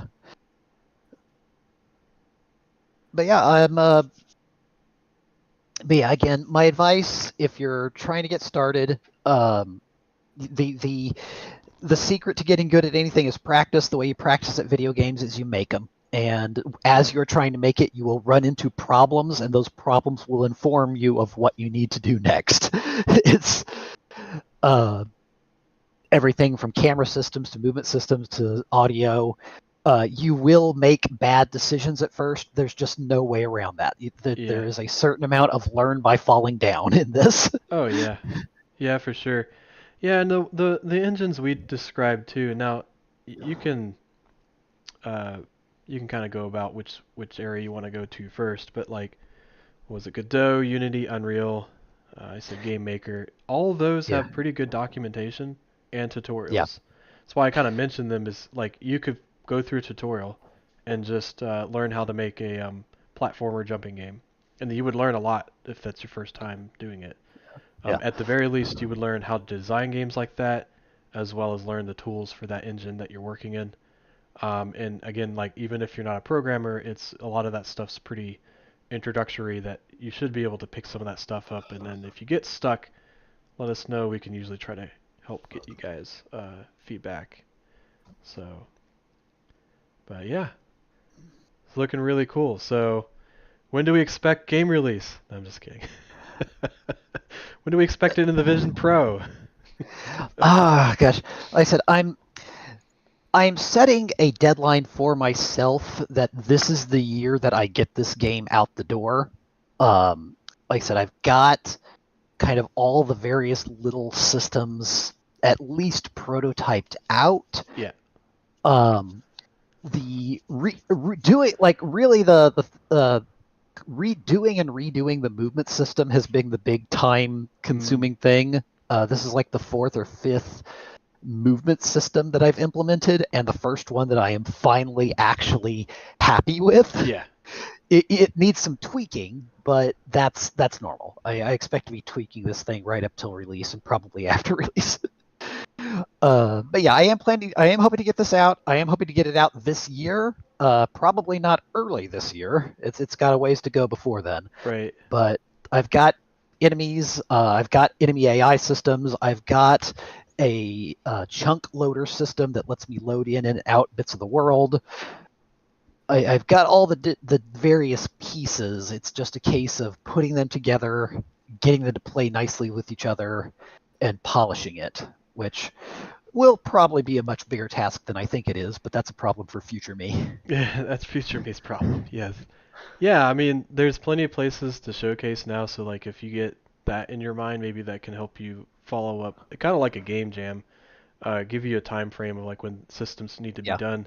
So there's GDEX, there's Torgs, there's yeah, because other things. that's the other thing is like even before what I want to do hopefully soon is I want to get this to the point where there is a playable demo that I am comfortable handing over to other people. Because right now, the way the game state is in, I can demo it to other people, but I wouldn't trust someone else holding the controls just yet because there's so many little things they could do that would break the game because the game can't handle Yeah. that yet.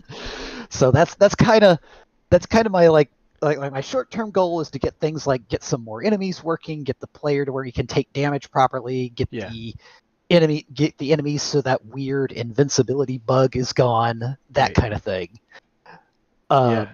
Midterm goal is to get a playable demo, start generating interest because I would like to release this game and I don't have any intention of quitting my day job, but I would like this to be at least a little successful. So get a demo out there, start being able to like post videos, like actual gameplay videos instead of tech demo videos, But uh, what that kind of platform would thing. you want to release it on if you, I mean, not that you have to figure it out yet, but like, Definitely PC. okay. The all the testing I have done so far has been keyboard and mouse. Yeah. I do have the basics of controller support. I haven't looked into what it takes to release on non-PC systems. Like so that one's kind of an on the fly. It's going to depend on what is the level of effort, what are is my available time and resources. If I can like casually take I know that Godot has uh, export functionality to a whole bunch of different stuff. I think Yeah. somebody was showcasing a fully functional Switch export Yep. plugin for Godot. Um, Yeah, they all seem to do. I mean, that's why I mentioned those too. I mean, even GameMaker has multiple platforms, but like Unity, definitely Unity, Unreal, and Godot have like, if you want to do Switch or if you want to do Xbox or PlayStation. Um, so yeah, yeah, I mean, if they'll have me and not laugh me out the door, then hey, yeah, I'll put it on everything. I'll put this thing on an iPhone if it'll run on it. yeah, yeah. Well, someone was just uh, saying Android is fairly easy to submit. So is AbLab. Everything else yeah, is makes you go through hoops. the, yeah. The main thing I am worried. I doubt I will hit like mobile devices much because I have noticed, especially on the larger scenes, there's a little bit of slowdown. Yeah. And I can optimize. There's some optimizations I haven't made yet, but I suspect that I this is going to be a little too chunky for most mobile devices. Yeah, maybe. Yeah, it depends. It's like I know I played uh Pow World on Xbox, and it was a Yeah, little clunky only because the UI was so small. yeah, But the Xbox control, like a game controller, is really good on it. Whereas when I went to PC, I fixed the UI because it was easier to read. But then I tried the keyboard and I was like, it's just not as good. So yeah, yeah. it can be done. almost anywhere, but then you start to think, okay, what would the user really want to use this for? And sometimes that takes like trying to figure out who your user audience is. But if you do start talking about Star Fox, man, maybe not keep Yeah, it out of mind, but maybe switch. Who knows? yeah. Uh, But it just depends. yep. Depends on future you, right? So Yes, depends on future me. At the very least, I want to get it out on PC. Other platforms yeah. are a possibility, but again, at the moment, it's that is a future goal. The short-term goal is I'd like to at least get some kind of playable demo out. Yeah, that'd be great. Yeah, and I think that's kind of where it's at is sometimes you don't really know what it entails until you get feedback from folks at like a convention or during a game Yeah, jam or whatever, and then you start to realize, okay, yeah, people who really like this are X, Y, and Z maybe. And so yeah, you can tailor towards that because sometimes it doesn't really matter what platform you push it to. Um, but the bigger thing is just to get it in people's hands and let them kind of speak what they think about it. Um, I know a lot of people in the stream are saying, "Oh yeah, this has a yeah, lot of potential." It's like cool, like it sounds yeah. Which leaning on towards a that fun note, game. let me like this one on the subject of user feedback. Like a lot of what you see in I've got the wrong window again. Hang on. Oh yeah. And now I've hit the wrong executable. You just aren't telling us we've got 12 games loaded. Yeah. So, like a lot of the stuff in here has been from user feedback, like the larger projectiles from the Yeah. turrets, the especially the effect, the speed. Yeah, One of it's the cool. things that I added things like camera shake, dust particles, speed lines. All of that was in response to user feedback because there were complaints that the movement felt really slow. Hmm. And I actually just my initial solution was just to literally increase the player's speed to the point I was getting physics glitches, and it Yeah. still didn't feel fast. And that caused me to do some research on, okay, what makes a game feel fast? And Yeah, and you so were that led to like the speed lines and the other speed effects. you were saying too that even if it was faster, it made the controls like Oh yeah, hard to it was use. unplayable. Yeah.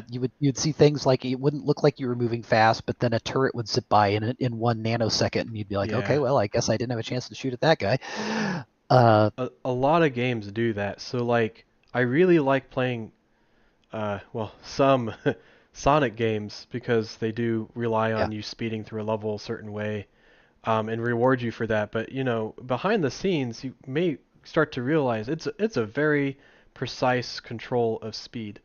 You yeah, know, fighting games do this, platformer games do this, where they use yeah, like they slow down a sprite movement, or they do a screen shake, or they use audio to entice a feeling of speed and powerfulness that makes a player feel like they have this ability without maybe even technically doing that. And that's just playing around a bit, like making it kind of faking some of these mechanics that makes, again, ultimately what you want to do, I think, is make the player feel like they can control a really fast moving ship yeah. or a And powerful that's like I said, punch. that's another thing. Like this, there used to be a simple movement system where you move left on the mouse, the ship moves left. You move right on the mouse, the ship moves right.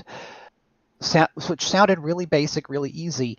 It was a really hard to control. Yeah, So I've actually got a lot of complex logic going on in the background now uh, to make the player's ship always aim at the mouse. yeah, And that seems like a simple thing, but it's way more complicated than you would think. Because there's things like right now, uh, at first I just had a simple system where it would aim for the mouse cursor on the screen.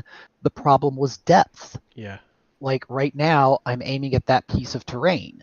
That is closer than the background, so the ship is aiming at a different point than it would be normally. There's Oh, like I have right. to do some ray Yeah, casting and such, and that's why it took me. That's why I was working on the movement system for weeks and weeks because there's just all these little things to take into account. Yeah, raycasting is hard. And like That's right what... now, I'm having to deal with the fact that my projectiles fade out because they're using the same fade out code as the Yeah. explosions. So I was gonna say too something that might be kind of neat because you do subtle changes to the ship, like you make the wings curl back a bit. Um, yeah, I think. Oh, and I like the little lights that turn on. All that little stuff does start to add up, yeah, you know. And that's where you can go into that hole of like perfection. But when it's the main player, some of that stuff's actually pretty good. Not a bad idea yeah, at least to yeah. try And to like I get said, right. the first version, and again on the subject of prototyping, like the first version of this guy didn't have the animation, didn't have the engine flames, didn't have the screen shake. It was just a case of get something on the screen, see that it works, see that it's controllable. The polish came after the basic movement system was satisfactory. Yeah. So like I said, right now the basic movement is probably the most polished part of the game. Even then, it needs some tweaks. Like right now, I don't know how obvious it is, but the turning is a little jarring.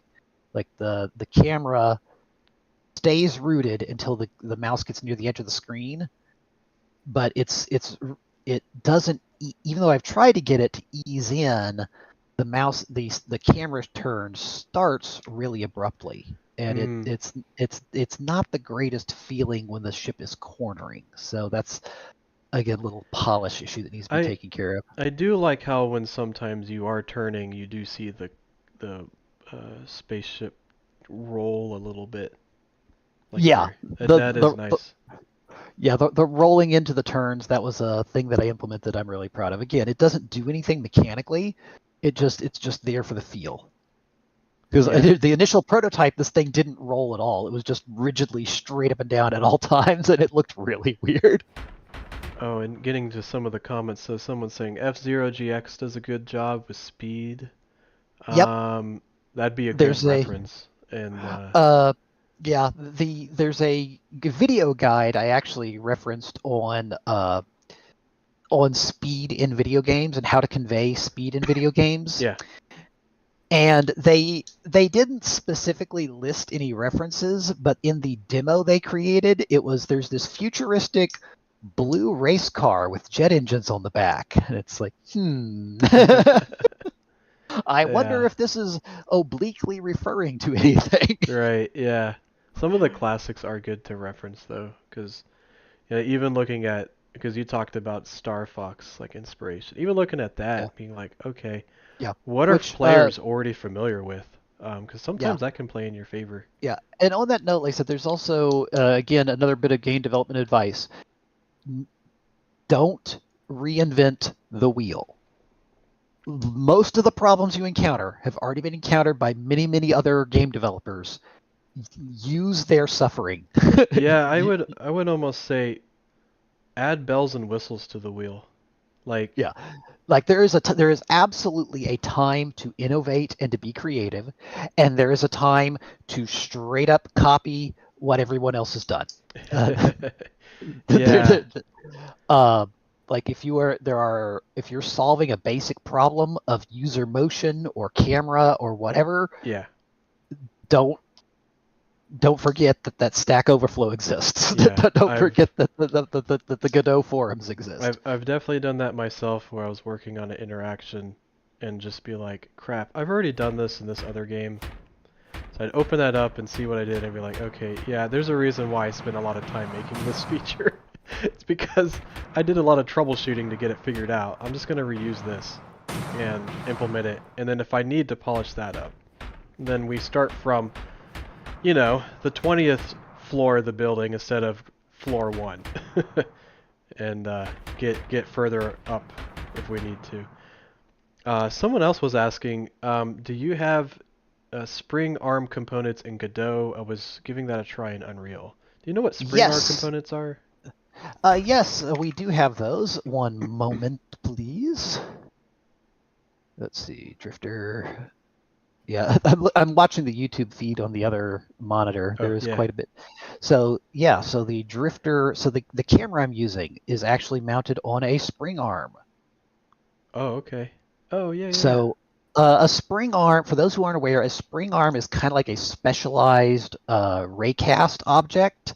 Mm. It casts out from an origin point and then shrinks in automatically when it runs into something. So, like, I have a spring arm, it collides with enemies and terrain, but ignores other stuff like triggers and projectiles. And that keeps the camera from that, makes sure that no terrain gets between the player and the camera. Yeah. If the spring arm hits something, the camera will compress in. I didn't know that was called a spring arm. See, I'm learning something.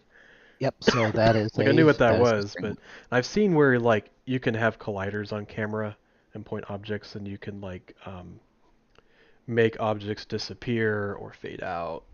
Yeah. Um, Yeah. One thing that I am not actually fond of with Godot, although to be fair, I have yet to find a game engine that does it well, is yeah. their UI creation process is painful Oh yeah. because the issue is UI with game elements you get to pick how big they are. With UI you don't, not directly, because these elements are meant to shift according to the size of the monitor, the size of the window the game Oh, is playing on. it's like a ratio Yeah, there's perspective. ratios and anchors and Yeah. so on and so forth. And I have found it all to be very, very non-intuitive. I don't know if that's just Godot doesn't do it as well as it should, or I haven't wrapped my mind around the UI design paradigm or what have you. Yeah. But It that's why I was talking with you earlier about how I thought a minimalist AI would be or UI would be easy, and it hasn't been.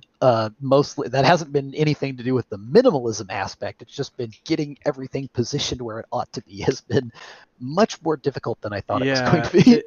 and I think Davidi was saying the same thing. Unity and Unreal kind of do the same thing. He said that Unity has the option to stretch the screen to size, but it looks ugh.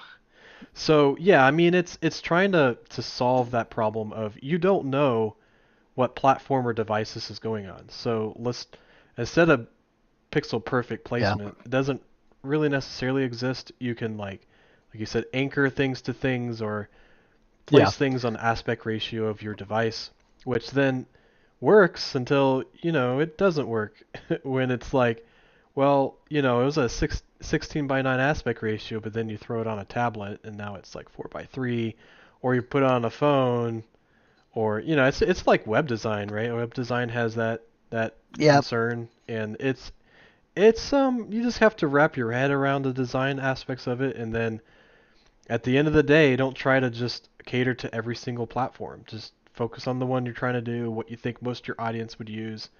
And that's why I think hardware wise for displays and stuff is kind of a slow process because a lot of people are trying to adapt to those platforms. And so as soon as you say, well, everybody's now using 2K monitors, what does that mean? That means I get games like Power World where I can't see the text on my what is it? I think like a 50 or 60 inch screen TV, and it's like that's ridiculous. I should be able to read it. That shouldn't be a problem, but it is because we're trying to adapt. We're trying to understand what fits most people. So it is a challenge, and I think the tools for it are challenging to make it to where people can easily apply UI or whatever. Um, yeah, I agree. Yeah, it's a pain though. Like Unity, the height is always the same. Not sure about Unreal or Godot.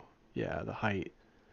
The height of your screen. Yeah, but maybe your width is different. I forget. It's been a while since I've done UI in Unity. Well, I take that back. I've been playing around in VR chat, so I've been trying to do some UI yeah, stuff.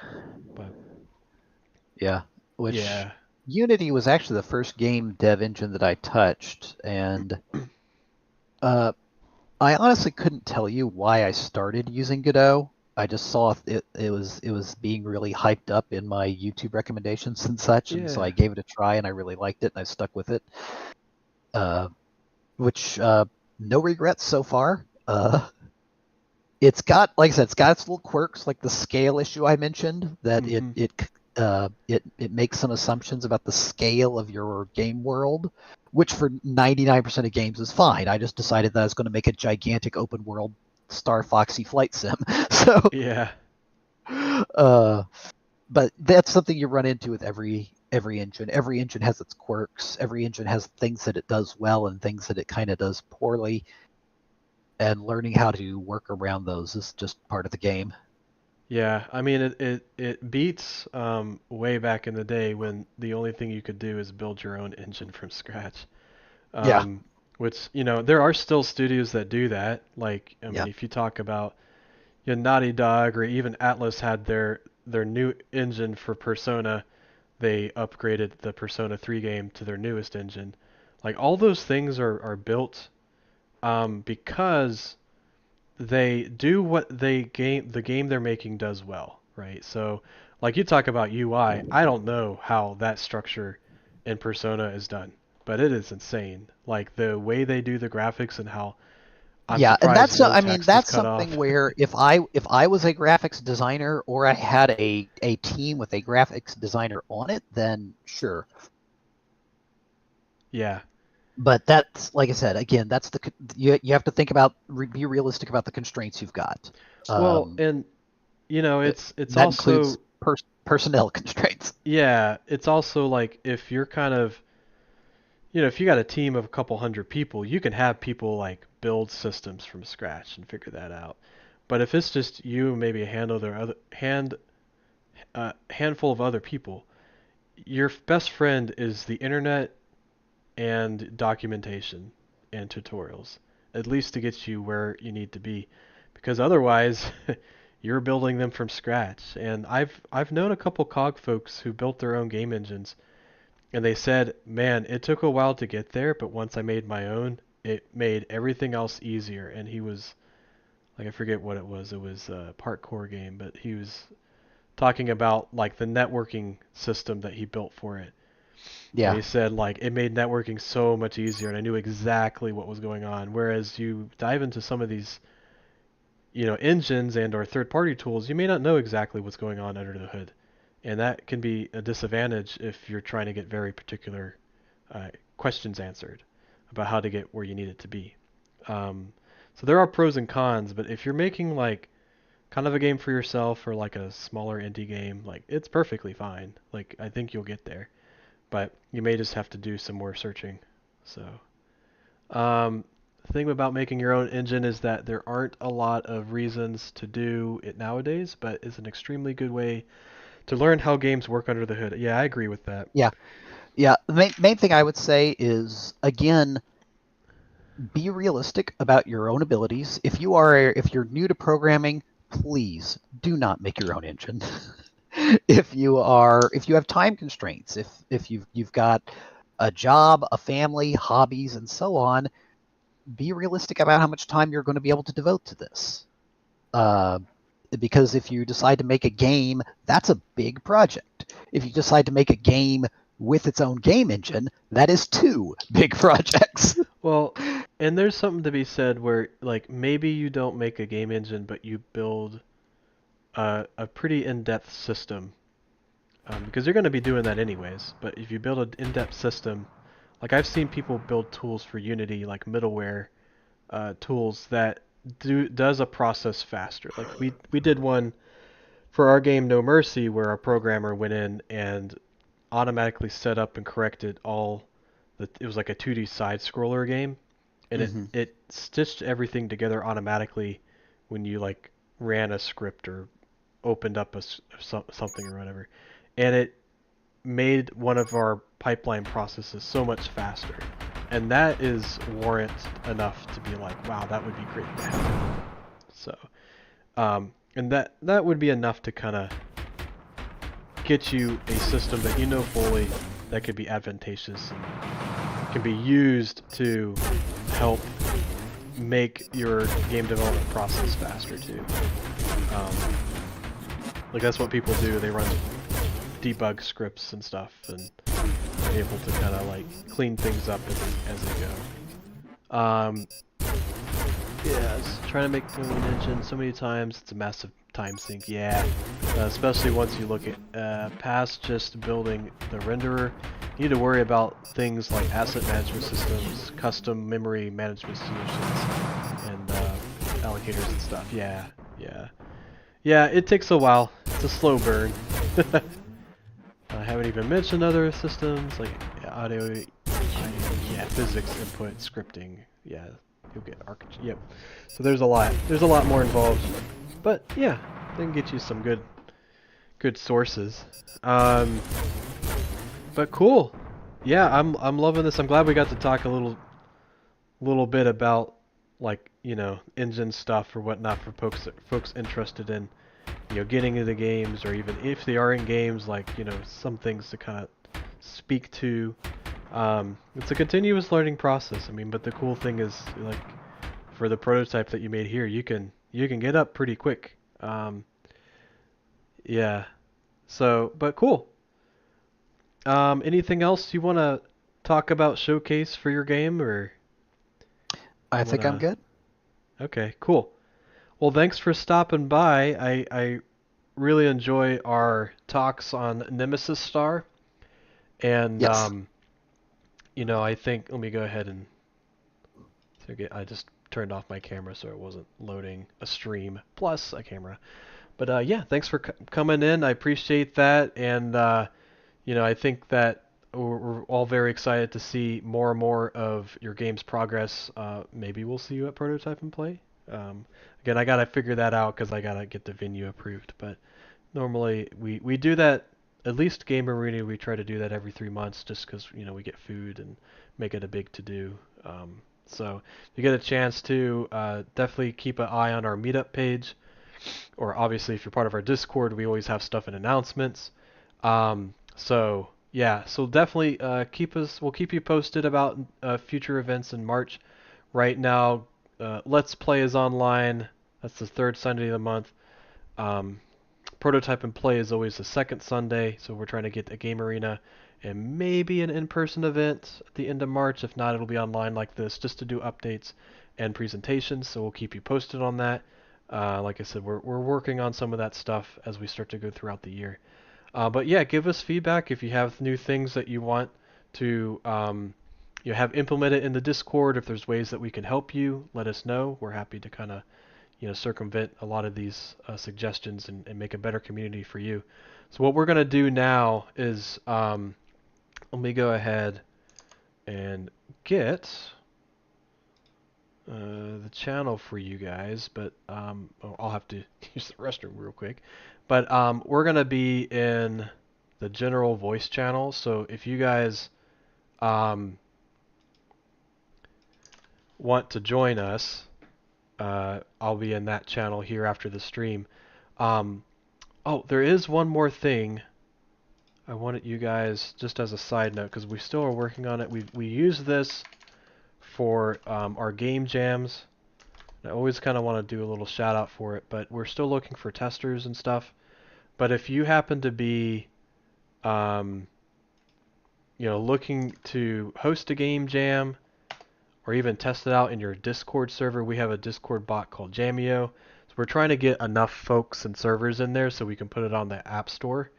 But that's something I've been working with our other mod, Tom, from Multivarious Games. It's been a really great help. If you see some of the channels at the bottom, that's the channels that Jamio bot made for the game jam. It basically sets up teams and kind of allows people to submit games through any platform, whether it's itch.io or Global Game Jam or whatever, and it allows you to help make game jams easier. So we've been trying to use it for that. Plus, eventually we'll support new things like maybe even Prototype and Play, where you can just make channels for people automatically through talking to JamioBot.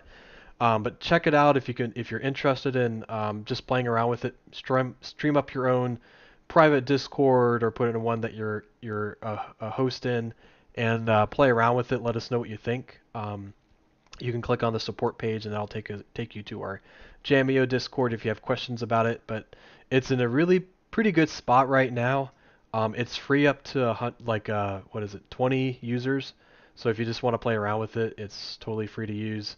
There are like parameters, obviously, that later as you get more people, the more jammers it needs to do. There are paid subscriptions for that, but we're happy to help you if you need like more support and just to test it out. We can give you a coupon code for that for a couple months. But really, it's going to help our group with COGG and hopefully other groups for game jams. So keep an eye out for that for online game jam stuff and even in person, like we used it for Global Game Jam, um, as a way to kind of get people connected. But yeah, I just want to thank everybody for stopping by. It's been a really great conversation this month. I'm really excited to see everybody kind of stop in. So I'm going to take a couple minutes to take a quick break, but go ahead and jump in our general channel in Discord. The link I sent in the chat channel, and yeah, if you want to chat for a bit, I'll be around. But otherwise, we'll see you at the next COGG event. Thanks everybody for stopping by. This was Wesley again from the Central Ohio Game Dev Group for our Game Dev Meetup, and we'll catch you guys next time. Have a great rest of your weekend, and thanks. I'll catch you later.